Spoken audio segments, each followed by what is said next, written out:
राधे राधे प्यारे भक्तों, जय श्री हरि, जय माँ लक्ष्मी। प्यारे भक्तों, आप सभी को हमारे यूट्यूब चैनल रोहिणी ज्ञान में हार्दिक स्वागत है। माघ माह के शुक्ल पक्ष की एकादशी को जया एकादशी के नाम से जाना जाता है। इस दिन भगवान श्री हरि की पूजा की जाती है। जया एकादशी को सबसे महत्वपूर्ण व्रतों में से एक माना जाता है। ऐसा माना जाता है कि इस दिन भगवान विष्णु की पूजा सच्चे मन से करने पर व्यक्ति के सभी दुख दूर हो जाते हैं और व्यक्ति की नीच योनि जैसे भूत प्रेत और पिशाच की योनि से मुक्ति हो जाता है। आइए आपको बताते हैं साल 2024 में जया एकादशी का व्रत कब रखा जाएगा और व्रत का पारण किस दिन किया जाएगा। एकादशी तिथि प्रारंभ होगी 19 फरवरी सोमवार की सुबह 8:58 से और समाप्त होगी 20 फरवरी मंगलवार की सुबह 9:05 पर। तो ऐसे में इस बार नियमों का पालन करते हुए 20 फरवरी मंगलवार के दिन ही जया एकादशी का उपवास रखा जाएगा।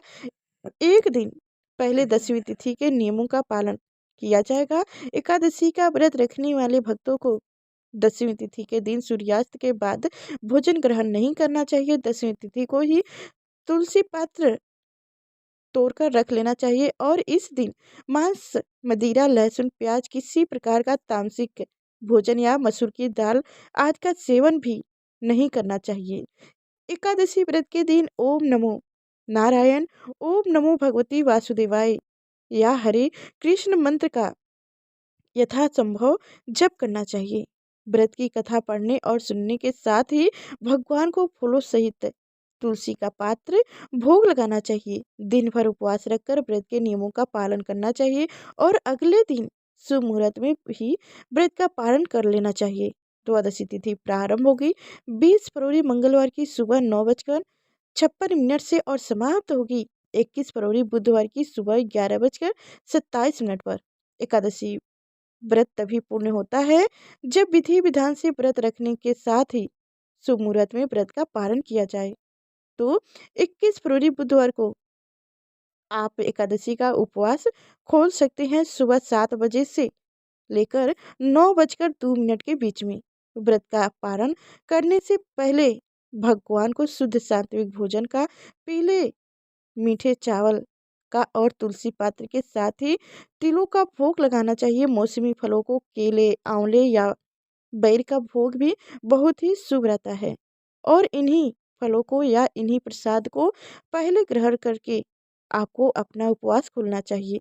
व्रत का पारण करते समय सबसे पहले तुलसी पात्र और जल को मुख में डालकर उससे व्रत का पारण करने के बाद कुछ समय के बाद आप अपना शुद्ध सात्विक भोजन ग्रहण कर सकते हैं।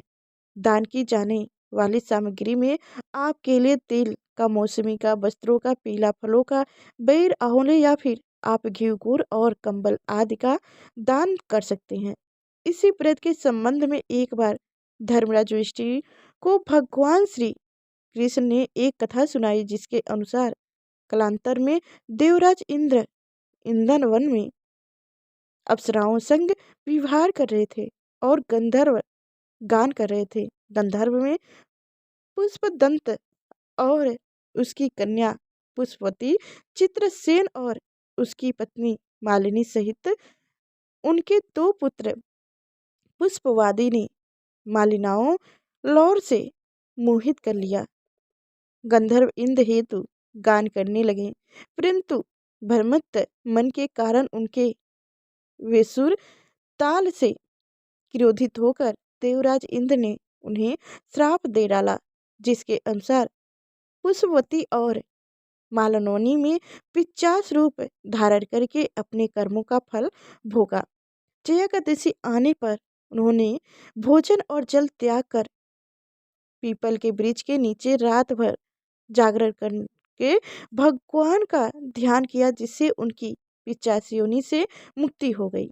जया एकादशी के दिन विशेष पूजन, उपाय और व्रत करने से हर प्रकार के कष्टों से मुक्ति मिलती है।